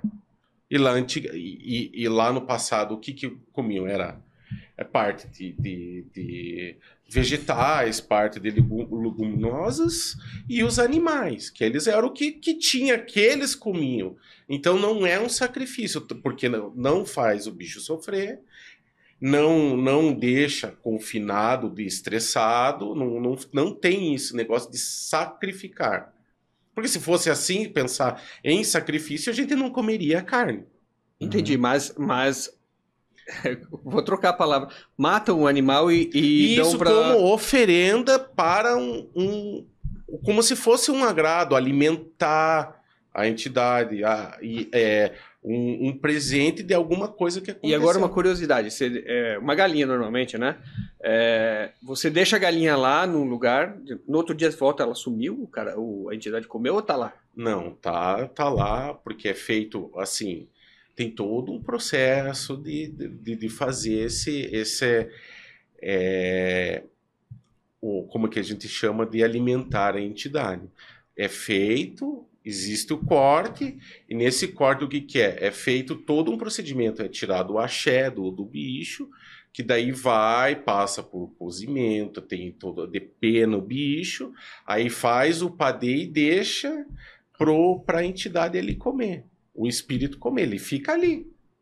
Aí o que acontece? No dia seguinte, você pega, retira e, como fala, o despacho, que tem, vou despachar, é levar isso daí e retornar para onde que geralmente é pedido. Ah, tem que ser, ou é no meio de mata, é em rio, entendeu? Quem vai determinar onde é o orixá. A entidade que fala, não. E geralmente, nesses casos, aí já com mais entendimento, mais estudo, não. Esse é uma entrega positiva, eu tenho que deixar no meio do mato. Uma mata fechada, bonita, num lugar legal, porque eles vão lá e continuam ali também se alimentando. Ele vai, se alimenta e fica. Tudo que vem da terra, a gente tem que retornar para a terra. E é mais ou menos assim que funciona essa questão de sacrifício. Não é sacrifício, sim. Só é um termo assim usado, porque acho que Matué é um sacrifício. Se a gente pegar todos antigo, também tinha sacrifício. E se a gente pensar hoje, a gente come carne. O bicho lá tá lá, é um sacrifício. Entende? Mas é como uma forma de alimentar a entidade para ele continuar trabalhando, trazendo coisas boas para você. Sendo ateu, considerando a total aleatoriedade... Não praticante, tá? Não, mas considerando a aleatoriedade de tudo... De tudo. Por que fazer o que é certo? Por que você faria o que é certo? Porque é moralmente correto, e se você não fizer o que é certo, o que a sociedade hoje estabelece como certo, não matar sua mãe, não matar seu pai, tentar ser uma boa pessoa, a gente viveria no caos e provavelmente não estaríamos conversando hoje. Muito provavelmente não. Fatalmente não estaríamos aqui. Mas e que diferença faz? Porque é melhor pra mim, é melhor pra você, é melhor pra você que eu faça o certo, que você faça o certo. Mas por quê? Assim, melhor em que sentido? Quer ver, porque assim, vamos pegar uma pessoa isoladamente. Por que ela não mataria se tivesse oportunidade? Tem umas que matam, tá? Não, não, mas eu tô falando assim de uma forma geral. Porque isso vai gerar dissabores na vida dela que são consequências mas criadas. Se ninguém souber. Aí não tem porquê. Daí, tranquilo, daria pra matar uma pessoa sem problema nenhum. Não iria ter nenhuma consequência. Você teria peso na consciência se você for uma pessoa boa, se você não for uma pessoa boa, não. Mas consequência divina ou alguma coisa, e essa é a graça do ateísmo, tá? Não, mas por que teria a consciência pesada? For uma pessoa boa? Como assim? Que código é esse? Que programação é essa estranha? Vocês crescem, você cresce numa sociedade. Perdão, deixa eu reformular minha pergunta. Tá. Antes de ser uma testemunha de Jeová, eu considerava que não tinha problema nenhum eu, por exemplo, fazer sexo com muitas mulheres. Não tinha problema. Isso era uma coisa... Depois que eu me tornei e estudei a Bíblia, eu entendi, não, putz, é errado isso. Tá errado. Então daí agora a minha consciência me julgaria se eu fizesse uma coisa assim. Né? Mas foi algo que eu tive que implantar, porque até então a minha consciência ela era totalmente livre desse problema. Se eu fosse criado na selva por um Mowgli, vamos dizer assim, ou numa tribo selvagem, que você estivesse defendendo teu terreno, matar o índio vizinho, fosse considerado uma coisa normal, você não ia ter peso na consciência nenhum. Não é isso que a história da humanidade fala. Nós sempre tivemos esse padrãozinho assim. A sociedade foi começando a gente vai protegendo os nossos. Os clãs, claro, para viver em civilização você precisa ter uma doutrina, uma regra de conduta, senão você não vive em civilização. Tudo bem, mas se eu descubro o Deus, ou a religião ateísmo, daí eu me liberto disso. Assim como eu entender a crença de Testemunho de Jeová me libertou de um monte de coisa e hoje eu entendo. Mas eu entendo. Se libertar você também. Você está livre para fazer absolutamente o que você quiser. Não traria benefícios matar uma pessoa. Por que não? Eventualmente, se ela estiver te atrapalhando. O que eu estou tentando forçar é que. Estou tentando dialogar, né? É que no final das contas você está ali se esbarrando em princípios que estão dentro de você. Códigos que cresceram comigo. Mas não que vieram com carga genética. Então, mas se você realmente considerasse o ateísmo, assim como eu considero o cristianismo da mesma forma, se você... Não, peraí, isso aqui é desse jeito. Então daí você estaria liberto e poderia fazer... Mas eu tô liberto. Mas eu opto por não fazer. Então, Porque posso fazer uma ponderação? Me colocando no lugar do Marcos quando você fez a pergunta. Ele não vai ter nenhuma consequência divina, mas uma consequência social ele vai ter também. Então, eu sei disso. Todos nós vamos ser atormentados. As pessoas falam que quando você mata uma pessoa, dizem que essa imagem da situação atormenta a pessoa pela vida toda. Só se ela fizer isso inúmeras vezes é que ela vai conseguir calcificar a consciência dela a ponto de fazer isso mais vezes, né? Eu sei disso, mas eu estou tentando só trazer um raciocínio da ideia de que, assim como eu entendi e outras pessoas entendem outras crenças, se a pessoa realmente levar a sério o ateísmo, ela pode fazer o que ela quiser e não vai ter esse freio. A minha tese é que a pessoa não acredita nisso de verdade. Ela não acredita realmente nisso. Eu acredito que não tem nada a ver uma coisa com a outra. Na verdade, eu concordo com você. Eu acredito que você não acredita em Deus. Mas eu acho que você sofreu algum trauma passado que te fez procurar, na época que você foi ateu, alguma coisa assim, você fez alguma cagada muito grande que te fez procurar uma válvula de escape para algum desespero tão grande. É isso que eu acredito. Tá. Então realmente a gente está julgando de forma bem equivocada, porque não teve isso. Não teve isso. Não teve isso. Mas bom. Não, ok. Mas o ponto é que a minha tese, que o Marcos recolocou ela, voltando ela para mim, é que a pessoa que se diz ateu, ela na verdade é que ela não pensou profundamente nisso. Se ela pensasse profundamente nisso, ela teria que chegar num ponto de decidir. Se ela decidisse isso mesmo, ela assumiria um estado de até falta da sociedade. Assim, ela se afastaria até da sociedade. Uhum. Uma pessoa que realmente... Por quê? Mas por quê? Porque ela estaria liberta de qualquer coisa. Não faz o menor sentido, não existe parâmetro. Por quê? Por que não tem sentido? Só porque não tem um pós? Não, veja. O sentido tá aqui, cara. Não, veja. Mas por quê? Se você colocar o porquê na situação, não tem porquê. Exatamente. Não tem porquê. E isso que é o legal. Isso que é o legal. É você poder olhar de noite, deitar, olhar pro céu e não imaginar um velhinho rabugento lá te olhando. É você ver o cosmo, é você ver as estrelas. E amanhã vai estar tudo bem. Não tem a ver com o velhinho rabugento olhando. Não tem a ver com isso. Tem a ver com... Você efetivamente não usa as regras que você diz que é. Você diz uma regra aleatória. Mas, curiosamente, você vai lá, delimita ela. Não tem o velhinho rabugento, mas eu vou seguir essa e essa. São regras da sociedade que a gente segue, cara. Não, tem algumas que nem são da sociedade. Manda. Fazer o bem. Não tem nenhuma regra da sociedade que te impõe a fazer o bem. Você não precisa fazer o bem, tipo, atravessar uma velhinha da rua. Você não precisa fazer isso. Talvez você porque tem o cara rabugento, mas eu não preciso. Eu faço porque eu me sinto bem. Então, esse porque eu tenho compaixão pelas outras pessoas. E isso não tem nada a ver com Deus. É mais ou menos... Você parece a pessoa que é do... Como é que é? Daquele... Então, pra você, um ateu necessariamente uma pessoa ruim? Não. Eu acho que o ateu... Todo mundo é ruim. Todo mundo é ruim. Mas eu acho que você pegar um ateu e uma testemunha de Jeová, não tem diferença... A gente nasce mal. Eu concordo com você. A gente nasce com egoísmo. Sabe a pessoa que fala mal do capitalismo? Aham. Normalmente essa pessoa que fala mal do capitalismo, pelo menos as pessoas que eu vi fazer isso, elas fazem usufruindo do benefício que o capitalismo traz. Lógico, porque se...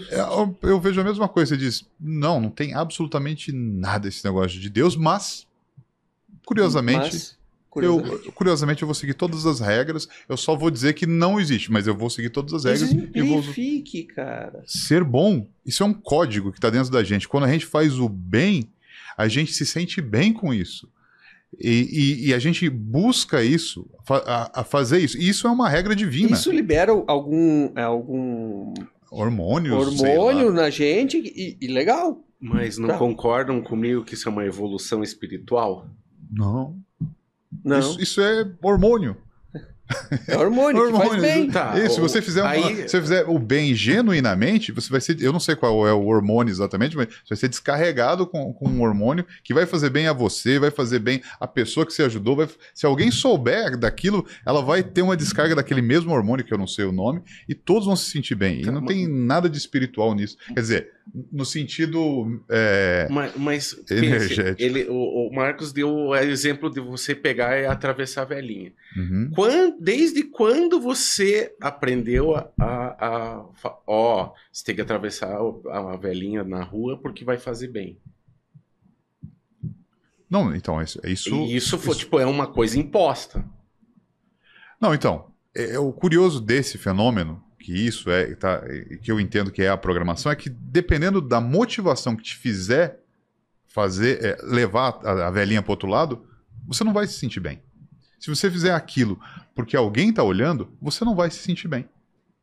Porque aquilo não é genuíno. Ou seja, tudo faz parte dessa codificação que é vinda de Deus. Que é onde eu estava falando do porquê das coisas. A gente fala, Deus não existe, mas, curiosamente, a gente segue toda essa programação divina. Não sei, vamos chamar o VAR aqui. Não, é que assim, Porra, cara, não tem nada a ver, você não precisa ter Deus pra você fazer o bem, cara. Não, é verdade, mas você precisa da programação que foi feita, você segue a programação dele. O caso da velhinha, eu aprendi na escola.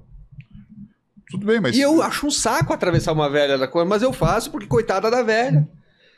Tá bom. E assim, dá pra fazer uma analogia invertendo o processo também.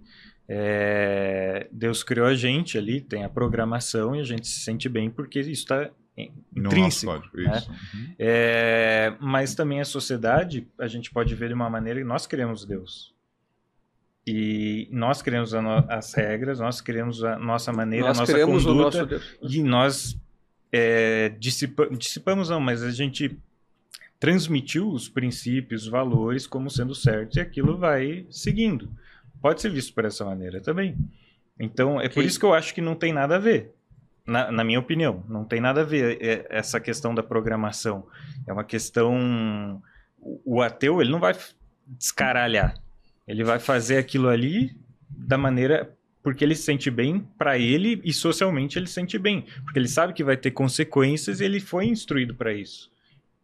Não só ele, mas ao longo das gerações. Aquilo é passado, são princípios. Mas não que esses princípios vieram de alguma divindade, alguma coisa assim, entendeu? As pessoas que levam isso a sério fazem coisas horrorosas. Que levam a sério mesmo. Levam bem a sério, fazem coisas horríveis. Gente ruim tem... O Hitler? Hitler não era ateu. Não é. Assim como um ateu não é um ateu mesmo, no sentido de não acreditar em Deus, todo mundo acredita em algo. Como vou invocar aqui o Pondé, o Deus Pondé. Pondé fala que o problema não é a pessoa parar de acreditar em Deus. O ateu Pondé. O ateu Pondé, exatamente. Mas ele mesmo identifica que o problema não é a pessoa parar de acreditar em Deus. O problema é começar a acreditar em outras coisas. E normalmente a pessoa começa a criar um Deus para poder... Porque isso também está dentro da programação. Alguns é o esporte, alguns é o trabalho, alguns é dinheiro, alguns, enfim, hedonismo, prazeres. Todo mundo vai lá e faz o seu altarzinho e vive para isso. E vive para isso, exatamente. Faz daquilo o seu Deus. Por quê? Porque está na nossa programação. A gente, apesar de sermos muito inteligentes, a gente está dentro de um escopo ali que não tem como fugir. A gente diverge nisso que você acha que é divino, essa programação, eu acho que é resultado da evolução. É só essa divergência. Então, assim, não existe nenhuma evidência de algo... Não existe, velho, não existe. Porra, existe evidência de Deus, né? Sim, o fato de existir algo complexo criado, não tem como... Não existe nada. Seria o equivalente a, por exemplo, um programa de computador criar um programa de computador superior a ele. Você precisa de alguém que tenha capacidade superior àquele negócio para poder criar. Não tem como nós criarmos um outro humano, por exemplo. A gente já clonou um. Não, clonar é ir lá pegar as células, né? Mas tô falando criar. Tá aqui a tabela periódica. Vamos fazer um ser humano aí. Tudo, Ele não consegue fazer uma proteína. tudo se esvai quando você não entende o porquê Deus não se pronuncia de forma clara e objetiva. Bom, divergimos disso. Pra mim, ele se pronuncia. Não, cadê? Ele não aparece, cara. Não, Não, aparecer... Por que não? Se ele E não por é que material, como é que ele vai aparecer? porque ele faz o que ele quer. Ele já apareceu para alguns. Isso é verdade. Mas tinha o objetivo, né? Então o objetivo é, vou aparecer aqui e daí todo mundo vai saber que a gente para essa discussão. Então, ele apareceu já e a discussão não parou. Não, Então, ou seja, isso não ele resolve. apareceu para quantos naquela época? Para as pessoas daquela época ele apareceu. Todos? Não, para todos não, mas por amostragem apareceu para quantos? Só eram 2 milhões de pessoas, né? Então, deveria ser suficiente para resolver o problema. Não acredito. Porque Se eu não- Deus aparecesse para toda Curitiba. Veja, eu não acredito na Bíblia, então daí é invalida, né? Então, mas aí é onde eu falo. Você tem pessoas que acreditam no comunismo. Não tem gente que acredita no comunismo? Onde que isso deu certo? Em nenhum lugar. Daí você pega o outro lado lá. Tem gente que acredita no anarcocapitalismo. Liberdade total. Sem regulação do Estado. Onde que isso deu certo? Em nenhum lugar. É, exato. Não, ainda não foi testado, né? Não, teve algumas Aonde? tentativas. Eu não vou lembrar de cabeça. Teve uma até que deu meio certo. Um paísinho bem pequenininho, mas é um negócio muito... na minha opinião, não dá pra dizer que aquilo lá é uma amostragem pra dizer que funcionou, né? Então, assim, não dá pra você dizer que a Bíblia tá certa ou tá errada se você não for lá e não checar. Porque aquilo lá é um código também. É uma informação que você precisa checar. Aqui está dizendo tal coisa histórica. Bate com a história? Entra em conflito com a história? Por exemplo, né? Aqui está dizendo um negócio que... Ciclo da água. Aqui tá falando sobre... A Bíblia fala sobre o ciclo da água. Tá falando sério? Então é assim, um item por item, do que dá para aferir. Daí você pode chegar à conclusão e dizer, não, realmente a Bíblia está furada. Tá. Nesse assunto da Bíblia aí, os testemunhas de Jeová têm uma interpretação divergente de todas as outras religiões e creem que a interpretação deles é a única correta. Essa aí... Você acredita que a tua religião está certa? Nós falamos sobre certo e errado, né? Você acredita que a tua religião está certa? A minha religião, sim. Tá A certo. interpretação- É óbvio, senão ele não estaria com a religião Sim. dele, né? Você acredita que ser ateu tá certo? Eu não sei. É o que, pra mim, funciona. Então, para você tá certo, porque senão você não praticaria. Sim. E eu também acredito que ser testemunho de Jeová tá certo. Então todos os outros milhões que interpretam um pouquinho diferente Não, estão errados. não. Todos nós achamos. A gente só tá numa religião, ou seja lá no que for, porque a gente acha que tá certo. Todos nós concordamos com isso, né? E que tá fazendo bem. E que tá fazendo bem. Né? Então acho que... Ok, então eu tô sou testemunho de Jeová porque eu acho que eu estou fazendo o que é certo.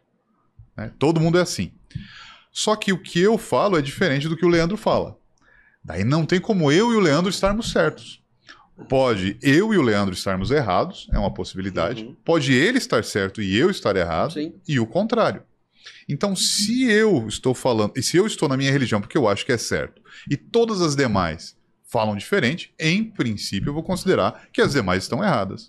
Ok, mas em especial a religião Testemunha de Jeová, ela tem mudança doutrinária frequentes. Por exemplo, você até uns 2 anos atrás provavelmente não podia usar barba. E aí a torre de vigília de repente fala, não, agora pode usar barba porque eu reinterpretei a Bíblia. Então, veja, você provavelmente nunca viu uma testemunha de Jeová num podcast. Por quê? Porque se fosse considerar igual o uso da barba, não pode. Mas, na verdade, cada testemunha de Jeová decide o que ela deve fazer. Eu estou indo até o limite de princípios para estar aqui, por exemplo, conversando a respeito disso. Porque eu posso causar um mal-entendido muito grande e, sei lá, corromper, de repente, pessoas por causa do que eu estou falando, se eu não for correto no que eu estou falando. Nem todas as pessoas são adultas para entender. Né? Então, nunca houve proibição para uma testemunha de Jeová usar barba. Só que era uma convenção de que era melhor a gente se apresentar para as pessoas para fazer pregação sem a barba. Então a gente procurava. Mas isso não era no mundo todo. Tinha países onde usava, enfim. Tudo bem, mas aí houve uma normativa, uma mudança de doutrina. Isso. Por que é que Testemunho de Jeová não usava barba? Porque desde a década de, se não me engano, da década de 40 ou da década de 20, eu não sei, usar barba estava ligado a pessoas que estavam se rebelando contra o sistema. Isso foi por muito tempo. Mas desde a década de 90, aos poucos, pessoas em posição de poder, primeiros ministros, presidentes, começaram a usar barba. CEOs de grandes empresas. Então, hoje está normal, não é mais o símbolo que era antes. Então, as Testemunhas de Jeová entenderam que, ok, não vai causar um impacto negativo nas pessoas se a pessoa usar barba. Mas não tem absolutamente nada de errado em usar barba. Nesse caso, então, o radicalismo foi deixado de lado. Então, o que eu defendo é que não era um radicalismo, era apenas um melhor caminho para se atingir um objetivo. E nesse sentido, porque lá atrás era mais assim fechado, mais entre aspas radical, e agora ficou mais liberal por conta de evolução dentro da doutrina, ou porque o mundo mudou. Ou houve uma evolução espiritual dentro do pessoal de Testemunha de Jeová? Vamos colocar assim, uma Testemunha de Jeová pode usar saia? Um Testemunha de Jeová? Não sei. Pode, mas não vai ficar muito legal aqui no Brasil. Mas tem países onde eles usam. Mas aqui no Brasil seria ruim. Agora vamos supor que a sociedade toda mudasse e os homens começassem a usar saia no Brasil. Então não seria ruim para uma testemunha. Veja, eu tinha falado no começo que uma Testemunha de Jeová, ela procura ser uma Testemunha de Jeová 24 horas por dia. Então 24 horas por dia ela está tentando ir lá e explicar o que é a Bíblia para as outras pessoas. Se ela tiver características nela que criem uma rejeição automática, explicar a Bíblia já não é fácil. Agora você ainda tendo, por exemplo, sei lá, eu estou cheio de brincos. Talvez uma pessoa ache isso feio. E daí eu vou criar uma resistência para a pessoa. Então eu me privo de uma liberdade para não ofender a consciência daquela pessoa. Mas na realidade, eu posso fazer o que eu quiser. Não tem pecado nisso. Usar brinco, saia, cabelo comprido, etc. Tá, e nessa mesma levada de doutrina, da mudança de doutrina, vocês já previram o Apocalipse, o fim do mundo, umas 10 vezes, né? 1914, 25, 75... A de 1914 ainda é a mais clássica, que fala que toda a galera ia viver até o Armagedon. Uhum. E aí agora já deram um passinho para trás que, não, a 1 ou 2 vão estar... E agora vão ter que, daqui um pouquinho, vão falar que ninguém mais daquela época vai estar vivo para o Armagedon. Como você explica isso e como confiar nas próximas previsões de que vai acabar o mundo daqui 10 anos, 5 anos? Então, veja. Ou já pararam com isso, agora não tem mais data? Não tem data. Realmente, mas tinha data. Que seja qual for. Eu não sei bem a história, mas eu acredito que seja isso. Eu acho que até algumas Testemunhas de Jeová implicaram com 1987, se não me engano. Porque eu sei que 25, foi um 75 e 14 mundial... teve. Enfim, eu acredito que seja isso mesmo. Mas são pessoas errando. Se você pegar a Bíblia, existem pessoas lá que vão lá e erram. Mas eu acho isso um sinal positivo. Entende? Até certo ponto. Significa que as pessoas estão tentando olhar e ficarem alertas. É como um sentinela que está cuidando, sei lá, de um lugar, e ele ouve um barulho e dá um sinal, mas ele falha naquele sinal, é um sinal errado, né? Então, assim, realmente, foi um erro de seja lá quem for que tenha feito isso, e se alguém hoje falar que sabe o dia do fim, essa pessoa está errada, que ninguém sabe, mas tudo indica que está muito próximo. Então não seria fim do mundo, então é um fim de ciclo... O fim desse sistema de coisas. O fim do governo desse Deus que controla esse sistema de coisas. Muito bem. E você acha que, você estava falando, né, que você considera isso uma evolução de espírito, né? Vamos voltar lá um pouquinho pro início do programa lá, que foi o Áureo, acho que tocou no assunto quando eu perguntei. Por que a gente nasce, a gente cresce, evolui e tal, e morre, né? E você vai reencarnar porque você vai ter que evoluir. Você ainda não está pleno, né? E por que... Qual é o objetivo de, por exemplo, uma criança ela nascer e ela morrer, uma criança ser assassinada, sei lá, o que ela evoluiu, o que ela conseguiu fazer? Qual que é o objetivo de Deus nisso? Assim, eu não vou falar o certo, é o que eu penso. Sim, claro. De criança, é algum outro espírito adulto que a criança sofre por esse espírito. E não interessa, é o passado que importa. É o que tá lá de trás que tá vindo pagando.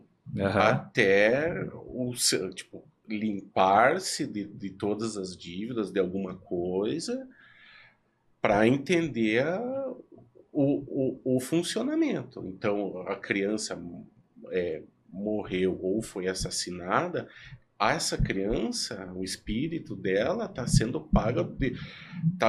paga por outro espírito. Uhum. Não em si ela, é outro espírito que ele morre por causa de outro espírito. Tá, e depois da criança, ela vai ter evoluído? Não, daí vai e volta, segue o mesmo pensamento. Vai lá, não.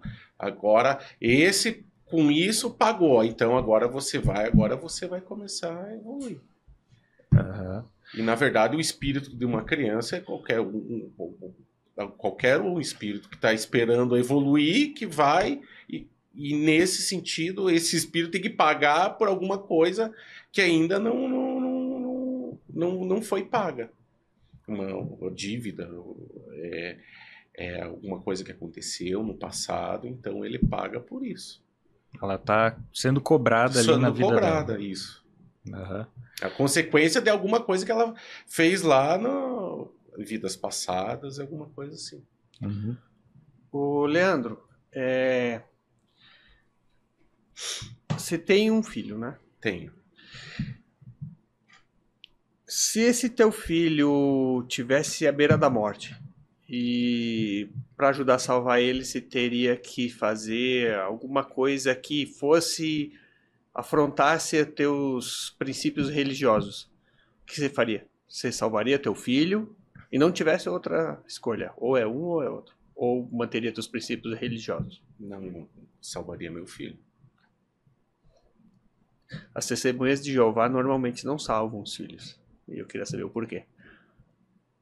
Não é verdade, né? Você sabe disso. Não é verdade. Na transfusão de sangue. Então, assim como já houve a lobotomia, um negócio horrível que faziam com as pessoas antigamente, a mesma coisa é transfusão de sangue. É uma coisa horrível que causa doenças, gasta dinheiro, é um problema seríssimo. Tanto que a OMS está alertando aos países para que adotem urgentemente o uso de opções alternativas ao sangue, porque é ruim, é caro e causa uma série de problemas. Então, o que uma testemunha de Jeová procura sempre é o bem-estar do filho, da melhor maneira possível. Agora, você deveria considerar isso. Tem lá um grupozinho que começou lá em 1920 que botou na cabeça que sangue era errado porque um livro dizia que não podia. Daí você passa 80 anos, sei lá, 70 anos, e a ciência vem agora e comprova que esse não é um método bom. Transfundir sangue de uma pessoa para outra não é bom.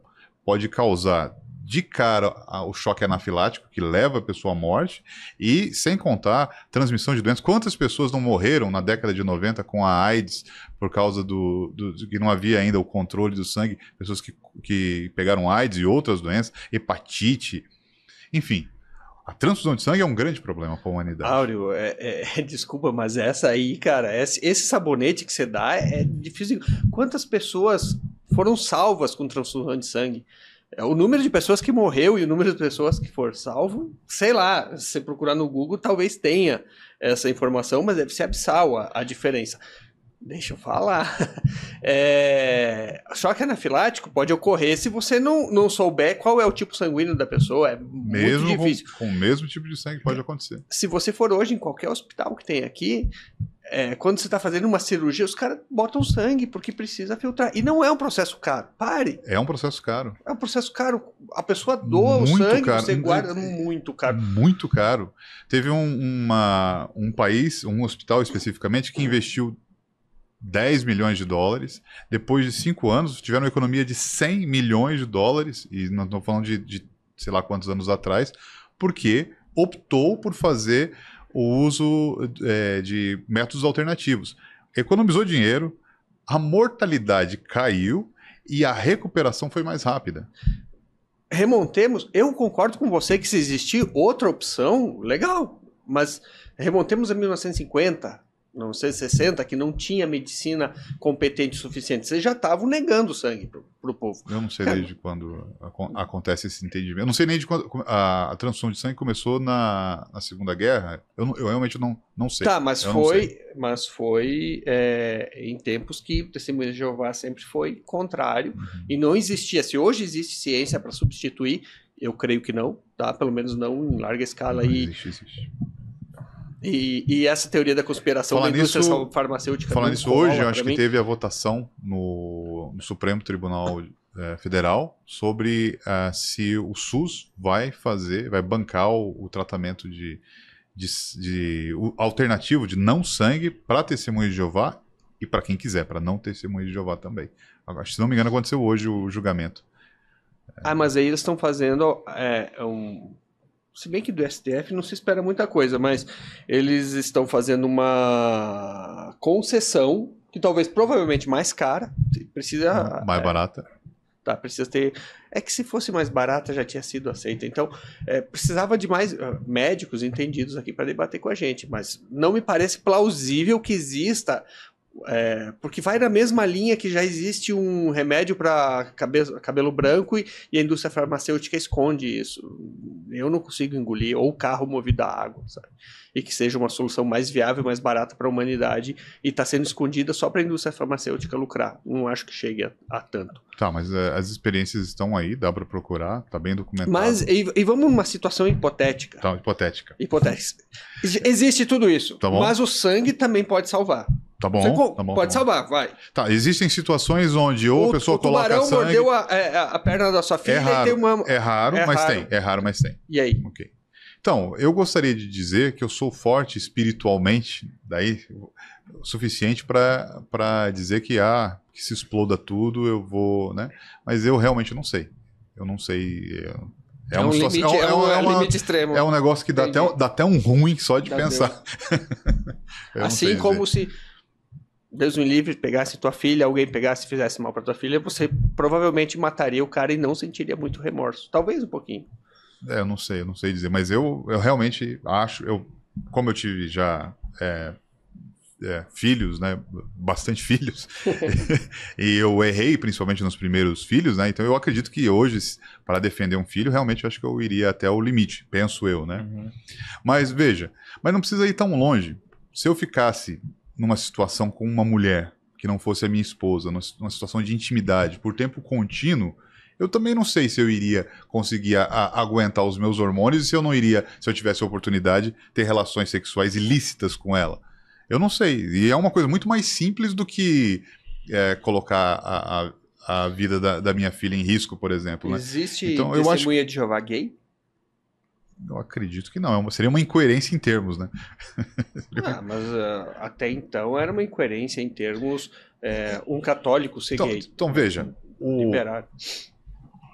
Existe a natureza das pessoas. As pessoas podem ter atrações umas pelas outras. Né? Existem pessoas que têm atrações por coisas incríveis, por árvores, por exemplo. Né? A nossa... Cavalo. Isso, então assim, a pessoa ser isso não tem problema absolutamente nenhum. Cada um é do jeito que é. O problema é você fazer uma coisa que é ilícita. Por exemplo, um homem ir para a cama com outro homem, do ponto de vista de uma testemunha de Jeová, seria equivalente a eu ir para a cama com uma mulher que não fosse a minha esposa. É a mesma coisa, exatamente. É disso que nós estamos falando. É de um sexo ilícito. É isso. Simples assim. Não é o fato da pessoa sentir ou não sentir isso. Mas o casamento do mesmo sexo não é permitido. A Bíblia condena, sim. A Bíblia condena, o Testemunho de Jeová condena. E se você tiver um parente que, mesmo assim, ou que ele não seja Testemunho de Jeová, ou que seja, tanto faz, e ele insista nisso e case com uma pessoa do mesmo sexo, o que vocês fazem com essa pessoa? Vocês continuam convivendo? Continuam? Vai fazer o que com a pessoa? Apedrejar? E se ela quiser continuar sendo Testemunha de Jeová? Então, daí, assim, seria o equivalente de eu ter um clube do chocolate, mas eu não quero comer chocolate, sabe? Não faz sentido, não faz sentido. Eu quero ser católico, mas eu não acho que o Papa é nada, ele é só uma pessoa, ele não é o representante de Deus. Eu tenho uma religião de ascendência africana, mas eu não acho que exista orixá, aquilo lá nada existe, não faz sentido só. Eu sou um fisiculturista, mas eu não vou puxar. Se uma pessoa peca, insiste em pecado, você está falando do teu círculo social, familiar, vocês não a afastam.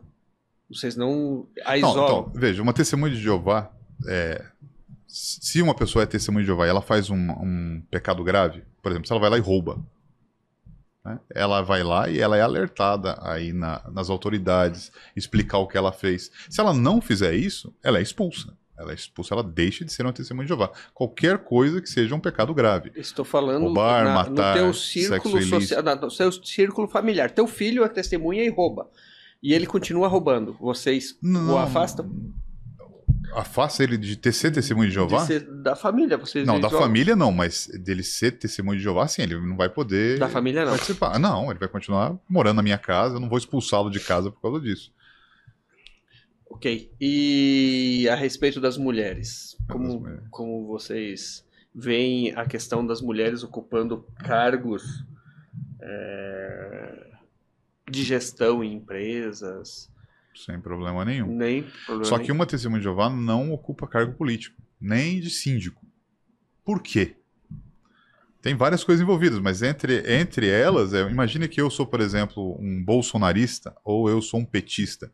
Como que eu vou poder chegar para uma pessoa que é de uma ideologia política diferente da minha e poder pregar? Então, nós, testemunhas de Jeová, nos abdicamos dessa coisa política, nos posicionamos de forma neutra para a gente poder conversar com todo mundo. Isso é a mesma decisão que vocês têm a respeito de guerra. Mas, não, estou falando de posição de liderança, de autoridade e liderança. Uma mulher pode ocupar? Claro. Sem problema nenhum. Nunca foi um dogma da testemunha de Jeová? Então, dentro da família... É o patriarcado. Quem é o cabeça é o homem. Tá, ele que tem a responsabilidade. Mas sem problema se a sua esposa for a head de uma empresa, tiver liderança sobre homens. Sem problema nenhum. E o que cada cosmovisão tem de proposta para o ser humano? O que ser ateu tem de proposta para o ser humano? Cada um de nós já falou um pouquinho disso, né? Mas de repente se a gente pudesse usar um pedaço desses tempos... Leandro, quer começar?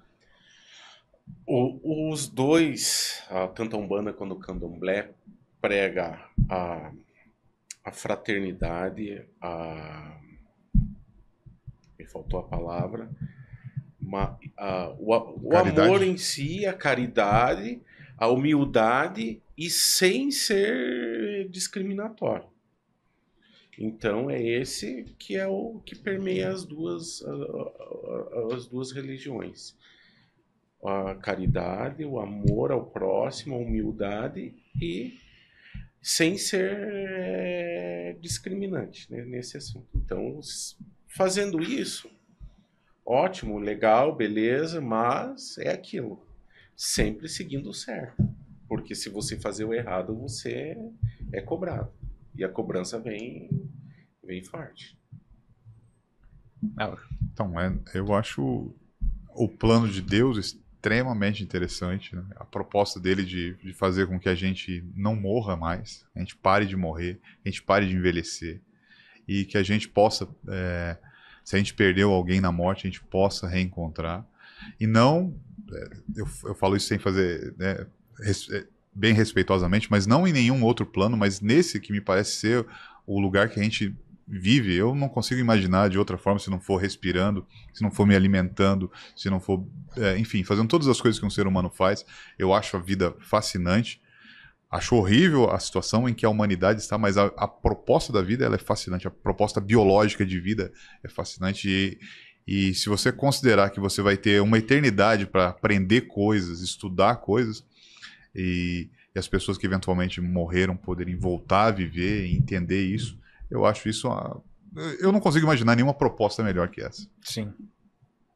Eu concordo com você. Se isso fosse verdade, é o conto de fadas maravilhoso. Tá, Gostaria que fosse. Perdão, deixa eu só esticar daí. Vamos supor que fosse um conto de fadas, fosse um ideal. Não seria um ideal que a humanidade deveria lutar? Eu concordo. Eu não tenho vantagem nenhuma em ser ateu. Entre ser ateu... eu acho que é o dilema de Pascal isso, não é? Só tem benefícios entre... Você pode estar certo ou estar errado em ser ateu. E qual o benefício de você ser ateu? Nenhum. Então, porque você tem a possibilidade de que o ateu esteja errado, e se você estiver errado e existir Deus, você está lascado. Mas, cara, eu não consigo acreditar. Então, gostaria muito, espero estar errado, espero, né, pelo bem da humanidade, que eu esteja errado, mas eu não consigo acreditar nisso. Então, ser ateu, para mim, é viver a vida, viver o hoje da melhor forma possível, tentar ser bom porque ser bom faz bem, viver sem a pressão de ter algo superior te cobrando, né? Eu acho que essa é a parte libertadora do ateísmo, mas eu confesso que gostaria mais de estar errado do que certo nesse dilema. Vocês consideram a possibilidade, por mínima que seja, de estar errado? Você considera que pode ser que você esteja errado? Pode. Você também? Sim. Né? E num exercício teórico, assim, se num estalar de dedos, vamos dizer que estalou o dedo, todo mundo, todo o planeta, todas as pessoas do planeta seguem a mesma doutrina que você. Isso seria uma coisa melhor ou pior? Com certeza melhor. Você não faz ideia. A gente sendo assim, a forma como é organizado. Enfim, eu acredito que o mundo seria extremamente melhor. Você também, Leandro? Sim. Sim, entre aspas, porque a gente não sabe a cabeça da outra pessoa. Pode seguir a mesma doutrina, mas não sabe o que a pessoa está pensando. Você acha que se todo mundo fosse ateu, eu acho que ia ser mais pior do que melhor, mas em algumas situações, por exemplo, no extremismo religioso do Oriente Médio, é melhor ser ateu do que... Mas eu acho que ia piorar a coisa, porque as pessoas, como o Áureo falou, algumas delas não iam enxergar a visão da sociedade por ela só valer a pena e infringir mais as regras do que deveriam. Beleza. Alguém tem mais uma consideração? Quer fazer algum encerramento? Você se considera agnóstico? Eu me considero agnóstico. E agnóstico é um ateu cagão ou é um crente cagão? Não, cara, é que eu sou ateu em cima do muro.